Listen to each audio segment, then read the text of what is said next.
কি ব্যাপার কাটাপ্পা, এরম ভাবে পুকুর ধারে একা একা বসে আছিস কেন? আর বলো না ভজনদা, কতগুলো মানুষ মারা গেল প্লেন ক্রাশে। খুব মনটা খারাপ গো। স্বাভাবিক রে, আমিও টিভিতে যখন খবরটা দেখলাম না, মনটা যে কি খারাপ লাগছে। ওরা কি জানতো বল যে মারা যাবে? কয়েক সেকেন্ডের মধ্যেই মানুষগুলো মারা গেল। কি যে হচ্ছে কিছুই বুঝতে পারছি না গো। হ্যাঁ, আবার তো ইসরায়েল ইরানের ওই পারমাণবিক বিজ্ঞানীকেও মেরে দিল রে। কি যে হচ্ছে। আরে কাটাপ্পা দাদু, ভজন দাদু, তোমরা কি করছো পুকুর পাড়ে? এই মাথা গরম আছে, এখান থেকে চলে যা, মেরে দেবো কিন্তু। কেন গো, আমি কি করলাম তোমাদের? কেন জানিস না? টিভি দেখিস না? কত লোক প্লেন ক্রাশে মারা গেল, তারপর আবার যুদ্ধ লেগে যাচ্ছে ইসরায়েল আর ইরানের মধ্যে। কিছুই খবর রাখিস না। মন মেজাজ আমাদের ভালো নেই, যা, ইয়ার্কি মারার মুডে নেই আমরা। যা বাড়ি যা। হ্যাঁ দাদু, আমিও শুনেছি। আর কি বলবো বলো, সবই কপাল। আচ্ছা দাদু, এই পরমাণুটা কি গো? এই তোর দাদু অনেক জানি তো, তুই তোর দাদুর কাছে জিজ্ঞাসা করে আয়, যা তো।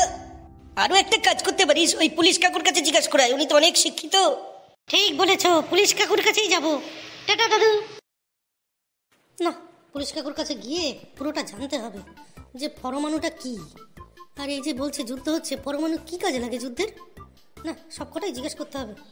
কিরে, কি ব্যাপার? কোথায় যাচ্ছিস এই দুপুরবেলা? পুলিশ কাকুর কাছে। তুমি যাবা আমার সঙ্গে? কেন রে, আবার সেই পুলিশ কাকু? কি হয়েছে? কিছুই হয়নি, আবার অনেক কিছুই হয়েছে। টিভি দেখছো না, প্লেন ক্রাশে কিভাবে মারা গেল মানুষগুলো। তারপরে ইসরায়েল ইরানকে পরমাণু না কি একটা মেরে দিয়েছে। ওই সব ব্যাপারেই জানতে যাচ্ছি যে পরমাণুটা আবার কি জিনিস। তাহলে চ, আমিও যাই, আমারও তো কোনো কাজ নেই। চ চ চ।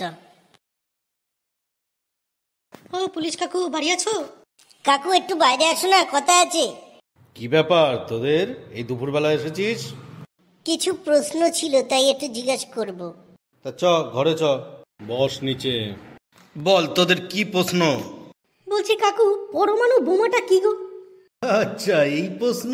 আচ্ছা দাঁড়া বলছি।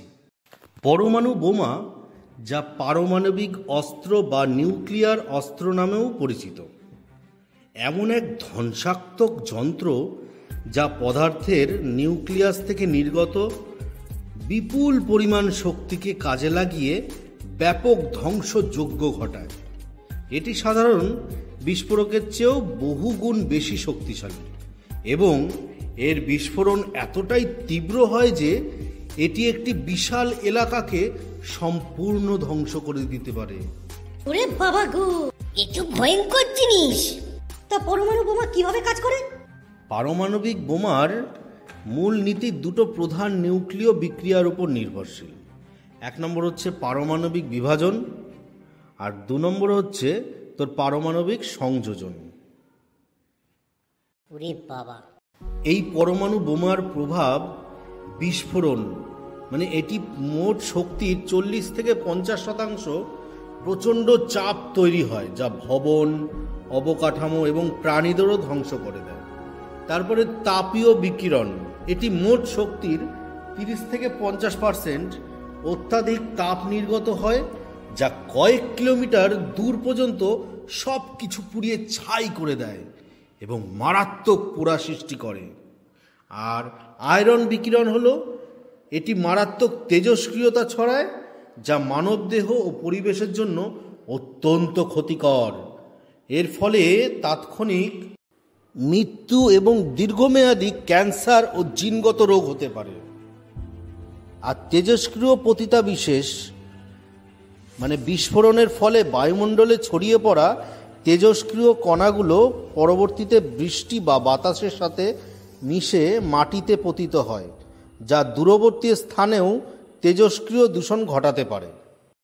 কাকু, আমার মনে আছে ওই হিরোশিমা আর নাগাসাকিতে এর ব্যবহার হয়েছিল, বলো? হ্যাঁ, তুই ঠিকই জানিস। আবার এই পরমাণু পরমাণু মূলত 3টি মৌলিক কণা দ্বারা গঠিত, জানিস? এক হচ্ছে প্রোটন, 2 হচ্ছে নিউট্রন, আর 3 হচ্ছে ইলেকট্রন। এইগুলো নিয়েই তোর পরমাণু গঠন হয়।